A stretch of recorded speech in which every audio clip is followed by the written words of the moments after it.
Mediat bosnjake, por ju vetëm raportojnë për një incident gjatë provave në Bazel. Thuhet se artisti që përfaqëson Serbinë u sulmua nga fonsa shqiptar për shkak të skenografisë kuqezi. A është kjo e vërteta apo janë lajme të rreme për të krijuar zhurmë pa asgjë? Këtë e kuptojmë brenda këtij bloku ku do të flasim për Eurovisionin, ndërsa të ftuar në studio kemi zotëri Alban Limani. Zotëri Limani është kënaqësi, Albert Limani, kërkoj ndjes. Zotëri Limani është kënaqësi të kemi në studio. Faleminderit shumë. Pjesë e këtij diskutimi do të jetë edhe Erdit Tejeci, korrespondent nga Vivi Blogs. Përshëndetje Erdit, është kënaqësi të jeni në Kosova Today. Përshëndetje. Gjithashtu do ta fillojmë këtë bisedë normalisht në studio me Albertin. Mbase erdhi ka informacion lidhur me vërtetësinë e këtij raportimi. Një uniform, se kishim edhe fotografi, mbase edhe shikuesit mund ta shohin, ai këngëtari kishte të veshur diçka, një këmishë, një komplet të kuq, pjesa për cilë se janë të zi dhe mendon se ndodhi kjo që ndodhi apo është vetëm kështu është propagandë, sepse dhe s'kena është kuqezi, dorën në zemër, po s'besoj që mund të kenë nërë shqiptarët prej kësaj. Është një lajmë rreme, mund të them këto me shumë lehtësi. Kur unë mora linkon të një lajmë të tillë, vendosna të bëj edhe hulumtimin nga ana jeme, edhe e poshtë një lajmë nuk është i vërtetë. Pse nuk është e vërtetë, ku mund të kuptojmë këta, është sepse në vetë në provat e para dhe provat e dyta, as fansat e as mediat nuk kanë në akses në pjesën skenike. Pra nuk është e mundur një gjë e tillë të ndodhë. Por pse doli ky lajm në fakt? Kujt i shkon për shtati kjo? Dhe cili është skenari? Po me shumë qasa është diçka le të themi politike që është ndodhur këtë rast, të nisin një lajm që mund të klikojnë njerëzit, të nisin urrejtje ndaj shqiptarëve dhe këngës shqiptare në këtë rast, besoj që është një gjë e tillë dhe nuk ka fare. Dhe është kjo base frika që ka nga Shqipëria se megjithatë në disa prej sondazheve shumë serioze po del të jetë shumë lart? Definitivisht, kjo është e mundur gjithmonë, sepse nuk e dim mbrapa editorit që ka shkruar këtë lajm, nuk e dim se çfarë qëllimi ka, por gjithmonë kjo është e mundur, duke qenë këtë vit jemi shteti më i fortë ballkanik, le të themi, ku kemi edhe mobilizim nga shtetet përreth le të themi Shqipërisë, që këtë vit ta sjellin Eurovisionin në Shqipëri. Okej, dhe kjo mbase u pengon. Albert, se ke parë ti këtë në fakt, e ke lumtuar besoj. Ju tha që erdhe ka lajmin, por ju e keni lajmin. Po kur më tha korrespondent, thash se mos ka kohë. Jam gazetar, nëse nuk e dini. Çështja prandaj ju kemi dyve, që të mos na ik asnjë informacion.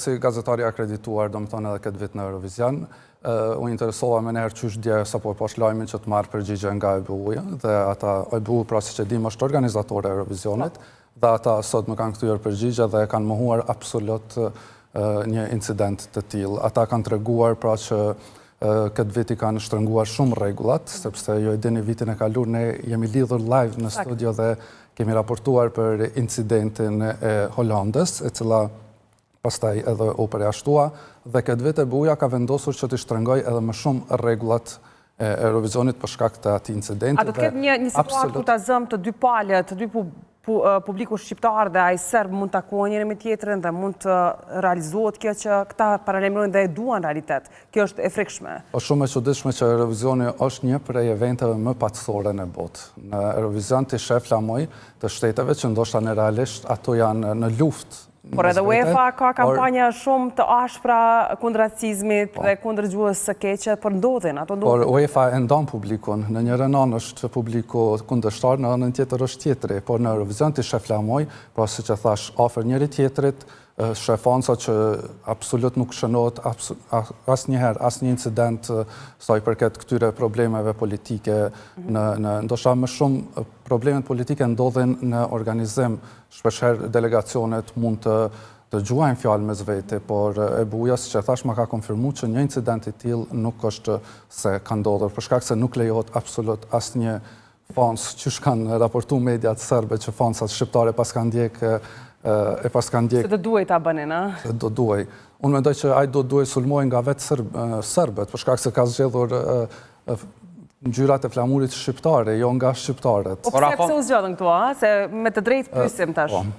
Për ta kuptuar ndoshta më mirë, duhet ta sqarojmë edhe të kthehemi pak mbrapa në muajin shkurt, kur Serbia zgjodhi këtë këngëtarin për Eurovision. Menjëherë atje filluan polemikat, komente negative, sepse serbët e favorizuan një grup tjetër, që është një grup drag queen, që ishte favorit për të shkuar në Eurovision, por pastaj ndodhi ajo që ndodhi, fitoi këngëtari i cili tashmë është në Eurovision për Serbinë, dhe publiku serb filluan ta sulmanin me komente dhe bilez edhe në faqet zyrtare të Eurovizionit vetë serbët shkruanin që Europë mos e votoni këtë këngëtar për shkak se nuk na përfaqëson neve se e ka zgjedhur politika. Pra po merr kuptim edhe fakti sepse ka ndalë krejt këtu. Si bëhet një këngëtar i famshëm në Serbi duke shpifur që po sulmohet nga shqiptarët.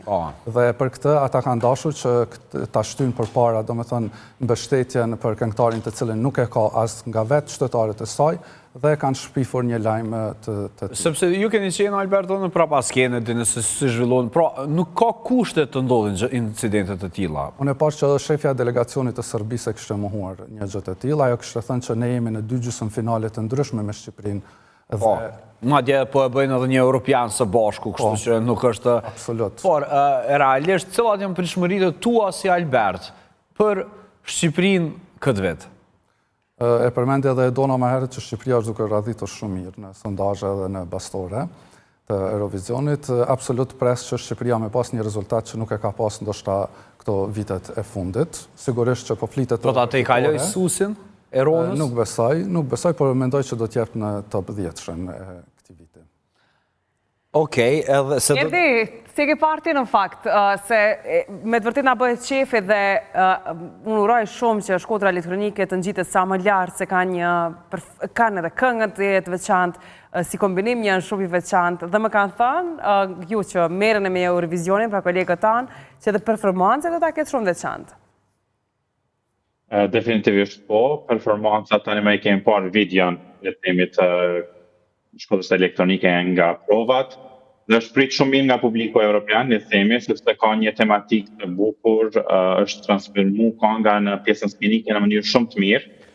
Kemi ngjyrat tona sigurisht, kuqeze, kemi ngjyrën e bardhë, kostumi bejaz në këtë rast është inspiruar nga miti, le të themi, Kalas Rozafatit, që ka tërheq një vëmendje të rëndësishme në këtë rast prej fansave të Eurovisionit. Dhe pritshmëritë për Shqipërinë janë të lartë. Gjithmonë, këtë vit jemi në baset deri dje ishim në vendin e 10, sot kemi rënë në vendin e 11, por gjithsesi shpresat janë të larta, shpresojmë që të arrijnë rezultate më të mirë, kështu që le të themi mund ta marrin.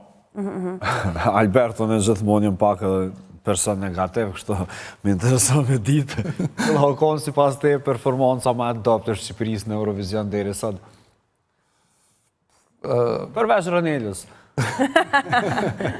Isha to e përmend me qenë se është vitet e fundit. Po Shqipëria, ta themi drejtën, ka dërguar gjithmonë këngë solide, ka dërguar zëra të bukur, por maksimumi që ka arritur është finalja dhe vendi 17-16. Okej, Rona një shlua e 5-ta.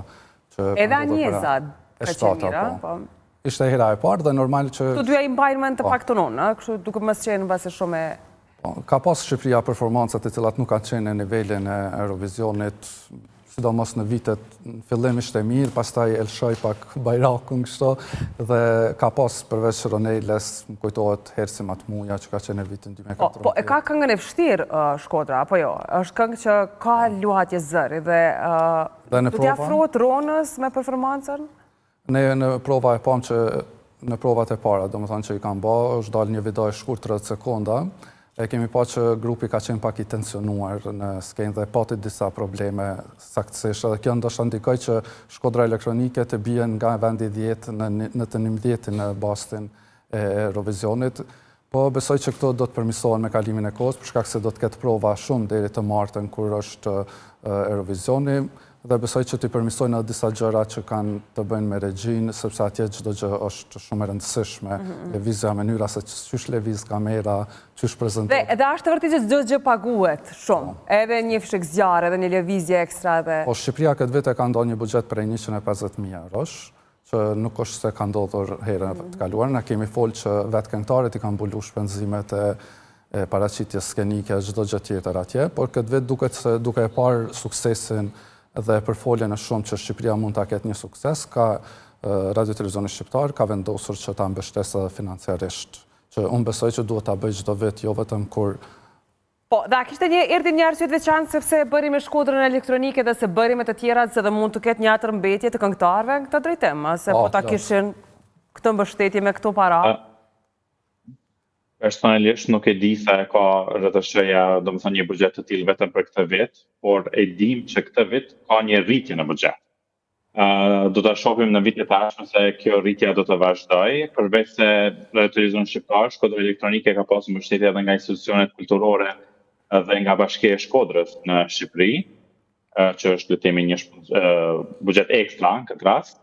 Por gjithsesi buxheti i Shqipërisë, që është 150.000 euro, le të themi edhe me mbështetje të tjera, që është ndoshta 250.000 euro, është tetë e vogël krahasim me shtetet e tjera. Ende duhet të rritet. Po, mirë, por në fakt Albert, si janë komentet e gazetarëve të huaj, se ju keni qenë pra vitin e kaluar ishim lidhur drejt për së drejti me ju dhe ekipin që kishin përcjellë gjithçka nga afër, çka thonë zakonisht, por mbas edhe për këtë vit më intereson më shumë. Cilat janë përshtypjet?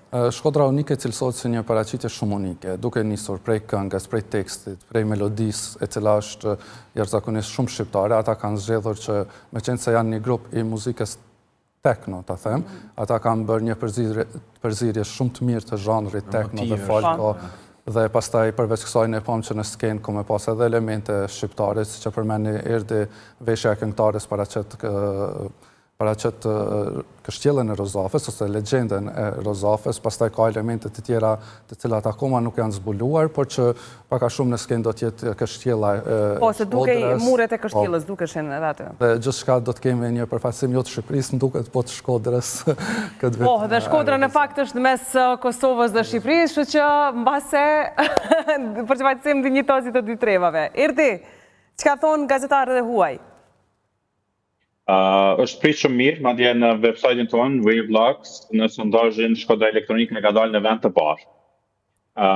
Në bazë jemi mirë, në komente jemi mirë, kështu që prishmëritë janë të larta. Fansat e kanë prish shumë mirë këngën, njëra nga favoritet jemi në zonën e nxehtë, kështu që shpresojmë për më të mirën. Nëse SUS ka përfundu në top 5, që mendon se Shkodra Elektronike do të futet në top 3?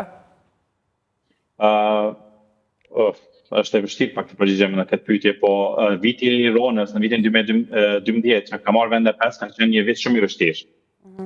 Ka pas konkurrencë të madhe mes këngësh. Këtë vit këtë konkurrencë për Shkodrën Elektronike nuk mund ta themi. Si vit është pak më e dobët. Kush e rrezikon Shkodrën Elektronike në këngë, në performancë, në basi përgatitje profesionale? Se unë si kam dëgjuar këngët tjera, ta bëja për të përgjithësim. Po, këtë vit kemi dy favoritë që dalin përpara, është Suedia dhe Austria.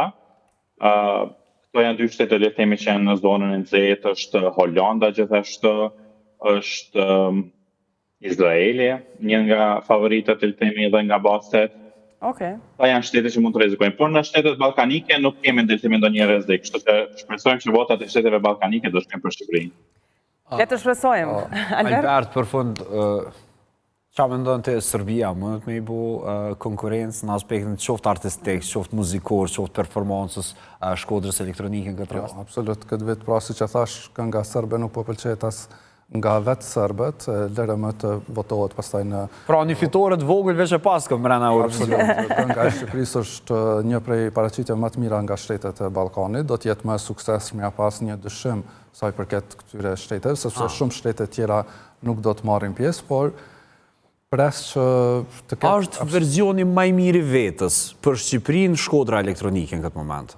Mendoj që po, sepse ata nuk kanë dalë prej vetës, ata kanë bërë muzikë të tillë edhe para se të vinin në Eurovizionë. Nuk është që kanë bërë këtë këngë enkas për Eurovision. Absolutisht. Kurdo që ka dëgjuar Shkodra Elektronike dhe përpara Eurovizionit, e din sakt që kjo është vazhdimsi e bile kanë qenë në Prishtinë 2 a 3 herë. Po.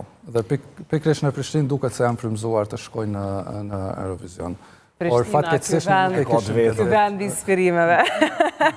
Faleminderit Albert shumë, kënaqësi të kishim këtu në program sot fizikisht për dallim nga edicioni i kaluar. Faleminderit. Por Erdin do e presim herën tjetër fizikisht. Erdi të presim. Faleminderit. Do mundohem. Faleminderit, nuk do t'jetë kjo për intervista jo në fundit për Eurovisionin, besoj që do t'jemi me Eurovisionin. Live nga Bazele. Apo? Okej. Se do t'jemi edhe këtë vit. Po shumë mirë, atë do të lidhemi direkt nga atje. Faleminderit shumë që ishit me ne. Zjerëm dhe natyrisht për gjithë ata që kanë drejt voti, sidomos diaspora, sepse nga sondazhet që na kanë nxjerrë Shëndriti, kolegu tjetër kishte thënë që një rol të rëndësishëm e ka dhe vota diasporës shqiptare për Shkodrën Elektronike. Ne kthehemi vetëm pas pak se në fakt është një këngëtare që është Big Mama, e cila në fakt pra ndan jetën mes Shqipërisë e Maqedonisë e Kosovës, por në një reality show që është duke marrë pjesë, ka përdorur një shprehje madje në gjuhën që nuk u ka pëlqyer shqiptarëve. Kthehemi vetëm pas pak.